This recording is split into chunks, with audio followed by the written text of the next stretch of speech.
Hello, my fellow fans of the small. I'm Lara Blair, and this is Tiny Worlds, Big Stories. Here we celebrate the artists who craft small-scale magic, miniature makers, diorama dreamers, and dollhouse designers, and uncover the stories and creativity that bring these tiny worlds to life. Whether you build tiny scenes or simply love them, welcome. Hello, I'm Lara Blair, and this is Tiny Worlds, Big Stories. This show is a celebration, I guess, of the magic inside all the miniature art in the world, the tiny worlds that hold big feelings for me especially, and memories and big stories, hence the name of the podcast. This podcast is for the makers, but it's also for the lovers of miniature, the dreamers, for the people who love detail and whimsy and meaning. For anyone who wants a creative companion in their earbuds to talk about miniatures and listen about miniatures, I am here for it. Can't wait to start. Thank you so much for joining me on my debut episode. I will tell you that some of the things that drive me crazy is when people talk on the top of the podcast and it goes on, and all you want to do is hear the guest. So I promise you, when I'm doing interviews, if it's not a solo episode, I will get right to the meat of the interview and we will get on with it. You can expect thoughtful questions. I love doing research and finding out and where they've gone to school, all the good stuff so we can talk about relevant things that has to do with their art and their career. And you can expect a few solo episodes here and there. And of course, I am totally open to any questions or any guest suggestions that you have, because there are so many, you guys, there's so many out there. And I guess that's why I started this little endeavor.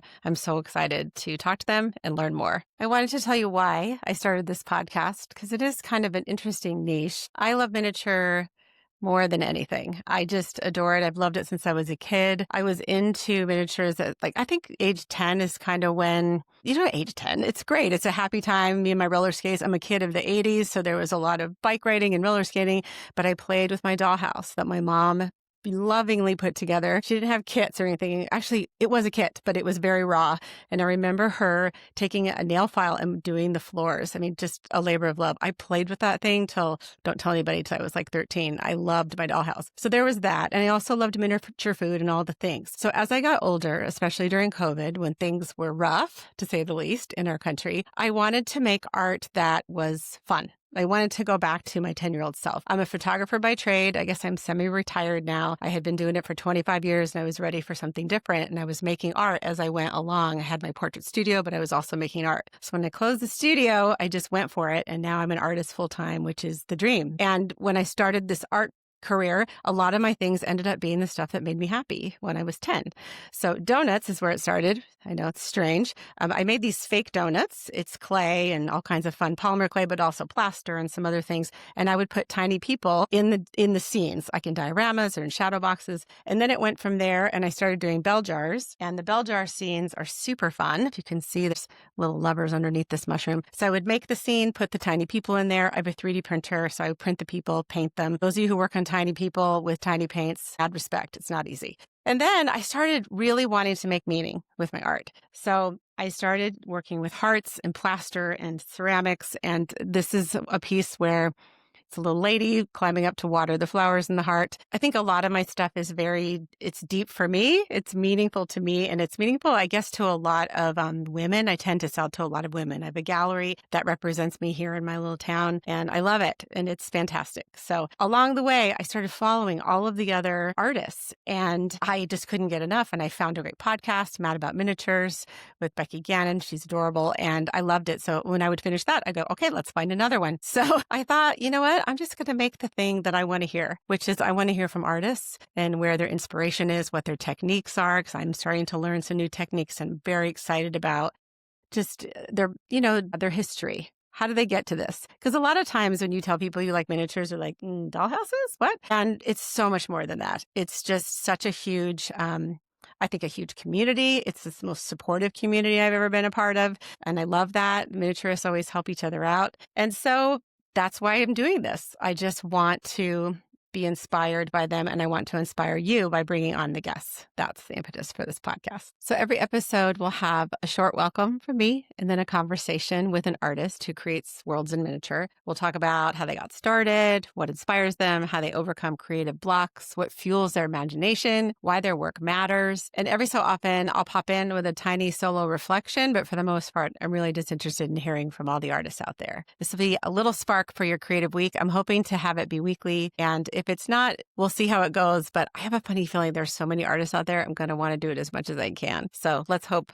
fingers crossed. My very first guest on the next episode is a man named Paris Renfro. And if you're in the miniature world, you probably know who this is. And I'll tell you a fun story. I've been a fangirl of Paris for a really long time. He is a maker of modern miniatures. He's a craftsman is what he is. He just takes his big stuff and then he shrinks it down. He builds dollhouses. He's done a huge contemporary dollhouse in an amazing museum in Kentucky. He is truly a stellar artist. So following him, Instagram, the whole 9 yards, and I ended up DMing him. I closed my studio and I was ready to dive into art and I wanted to take a workshop. I wanted to get, inspired. And I was thinking about going to the International Show for Modern Miniatures in Vegas. And just so happens that Paris lives in Vegas. So I DM'd him. I just got brave and I said, hey, I'm a fan. I love everything you make. I was a photographer and now I'm ready to just go hog wild on this miniature stuff. And I want to learn some things. And you're the one I want to learn from. It was so funny because he DM'd me back very quickly and he said, so, what are you looking for? Are you looking for workshops? And I said, yeah, are you going to be at the IMOMA show? And he said, yeah, but I'm not sure if I'm going to be teaching there. Why don't you come here? And I was like, okay. So we ended up talking, becoming really good friends. And he said, you know what? This is what you're going to do. You're going to do a personal workshop with me. So I stayed with his family. I fell in love with them. They're amazing. His daughter and his wife. And we had so much fun. And I was there for several days and I learned a lot. He taught me the basics. We went over everything. And I was so excited to come home and use all that information. So he is an amazing story. He's super entertaining. Like me, his background is in performing arts, theater and music and all those things. And he doesn't do that stuff anymore, but he's very friendly and really talks well about all the stuff that he loves. So looking forward to that and don't miss it. It's going to be a good one. So one thing that I wanted to talk about was the fact that this is not necessarily a dollhouse miniature podcast. That's going to be a part of it for sure, because there are some amazing creators of dollhouse stuff out there that I consider artists for sure. But other than that, there is a whole world of dioramas. And I don't know if you've ever been or ever seen the museum in Hamburg, Germany. Holy moly. It's like a warehouse of this entire city in miniature. And I just get heart palpitations every time I think about it. There's one in Victoria, BC, which is actually not far from me. I'm in the Pacific Northwest, but I really, really want to go to that one too. So the whole community to me is all in one big bubble. To some people, it's just dollhouses, but to me, it's dollhouses, but it's also all the other stuff. So for example, I just made an art piece. I'm taking this to my gallery. It's a little photo booth. It hangs on the wall and I've got some things to learn in terms of, making it look like metal. I wasn't super pleased with the wood, but I'll give it a go. But I do want you to see that there's a tiny little picture thing coming out of there. So this isn't necessarily a dollhouse. It's not necessarily what some people consider art, but to me, it's fun. And I loved photo booths when I was a kid. That's such a nostalgic thing for me. So that's what I decided to make. There are people who do miniatures as fine art. David Miniatures, if you look at him online, his stuff is amazing. So I just wanted to make sure that people knew that this is not just necessarily modern dollhouses. It's all of the things that I consider to be amazing, small, and fun to talk about and to inspire us. So if you're listening to this on a podcast in your ears, know that this is also a YouTube channel with video. And I will have the split screen situation going with all of the artists. And I'm hoping to get some of them to show their work and maybe some of their techniques and their studios, looking at artist studios. That's going to be fun. So if you want to keep up with all of this miniature magic, hit subscribe and maybe leave a little review if you feel inspired. I know we've just got one episode now, but if you're feeling like this might be something fun for you, I'd love to hear what you think. And please share this with someone who loves tiny worlds as much as we do. Until next time, keep making meaning in miniature and keep finding joy in the small. Have a great week.